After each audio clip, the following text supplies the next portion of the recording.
Thorium Zone with Jeremiah Josey. To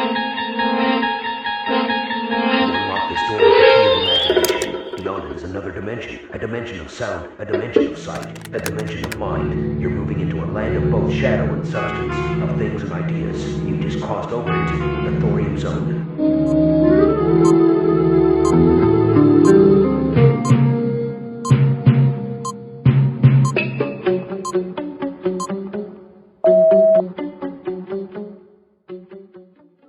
Greetings, welcome to the Thorium Zone. My name is Jeremiah Josey, and today we're going to talk about some interesting themes about how technology can be used to manipulate people,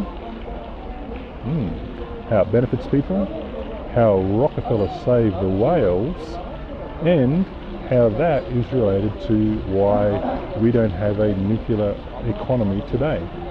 So, why Rockefeller, why whales? So let's go back to 1839 when Rockefeller was born.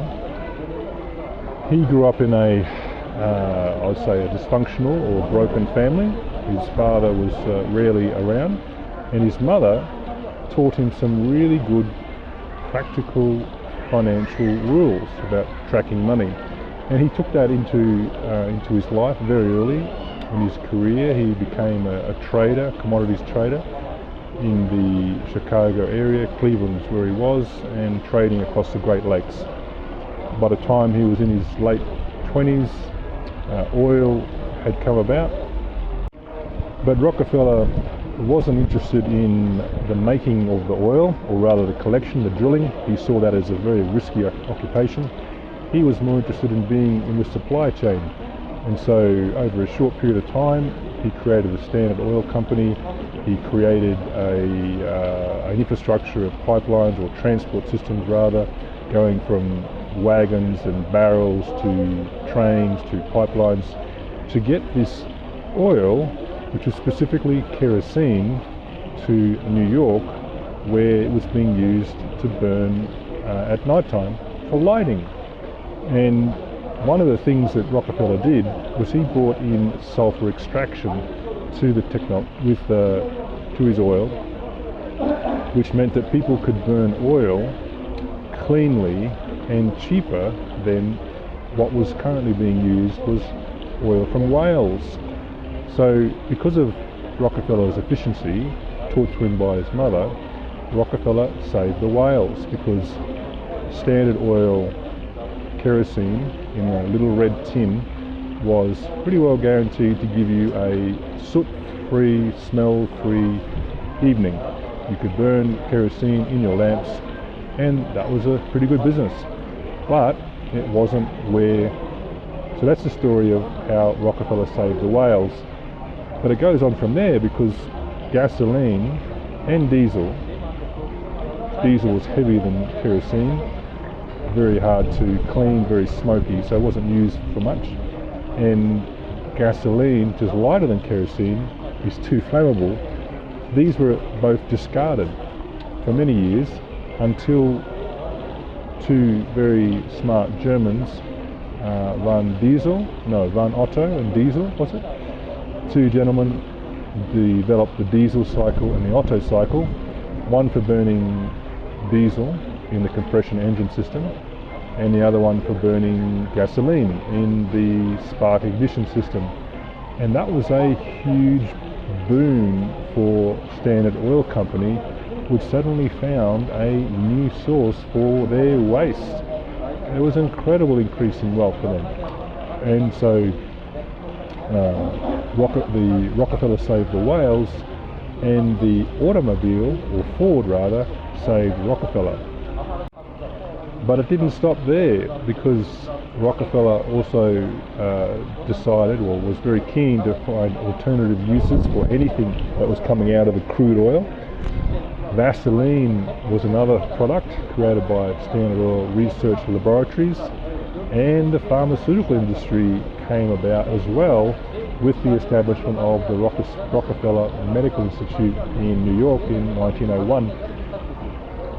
Remarkably though, that Rockefeller did not believe in that science for medicine. He was a homeopathic follower, and his long age, all the way to 97, he did not have a what's so-called regular doctor.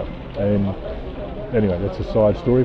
But back to the story that also in Rockefeller's dealings, he actually had retired from his business from Standard Oil Company in his early 40s.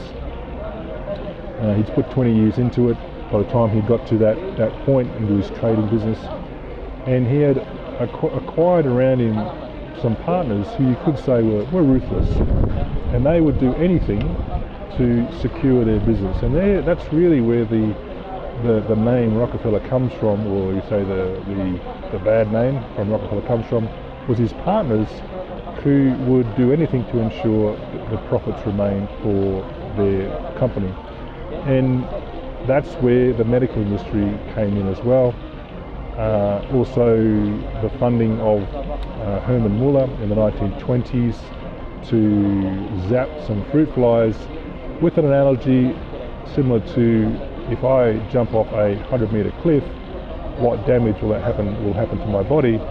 Well, then that damage can be repeated if I jump off a 1-meter step 100 times. That's basically the theory that Professor Muller adopted, funded by the Rockefeller Institute, into the effects of radiation, and that was hammered into the legislation, into the public domain, the 1950s, as it was a perfect opportunity to block nuclear energy and keep the profits running for the oil industry. And so I can talk about the Rockefeller approach to maintaining their profitable position. It still remains today. Only last month a paper was released by a so-called independent group, still funded by Rockefeller Institute, confirming the same facts that they've been confirming for 100 years, that radiation is not good. In fact, it's just a lie. There's plenty of empirical evidence, real life examples of people living very well, very happily with high doses of radiation. We know how to live with it. We need it for our life to have a healthy, successful life. And again, it's one of these hidden secrets, it's in plain sight, that has been brought about specifically to keep people in the dark. Now, I can use other examples like tetraethyl lead, also driven by the Standard Oil Company. If you don't know about lead in gasoline, terrible stuff, terrible, it's still being used. Did you know that?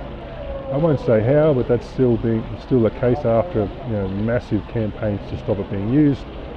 Tobacco industry, another similar example where something that was known to cause harm was prolonged as long as the profits would allow. Other things that we know about, that we could go on into quite great detail about how people have used technology, and if they've found the technology to be profitable but detrimental to people or society, profits normally win out. And that's exactly what's happened here in the case of radiation, of nuclear energy, and the fact that it was demonized and continues to be demonized today as a bad thing, when in fact it's the best thing we have on the planet. If you didn't know, the 85% roughly of energy which comes from fossil fuels, and that means oil, coal and methane. Some people like to call methane natural gas. I like to call it by its real name and not make it fluffy by calling it natural. Anyway, that's another story. So 85% of the world's energy comes from those three sources, and studies by Harvard recently show that about 8 to 8.5 million people die every year because of poor air quality, because of burning those three materials. Methane is not a good material to burn either, so don't think that it's clean, that methane is a clean thing to be burning. So that's where we are. There's a massive amount of empirical evidence on the benefits of exposure to radiation. Good healthy doses are needed. The ALARA, as low as reasonably achievable, I'm using some jargon here, the non-linear threshold. These are jargon terms which basically was akin to that analogy I said before, where if I jump off a 100-meter cliff, I might hurt myself, and the theory is that if I jump off a 1-meter step 100 times, I'll end up with the same damage. That's the current theory against radiation today, folks. So ponder that. So, thank you again, and until next time, this is Jeremiah at the Thorium Zone signing out.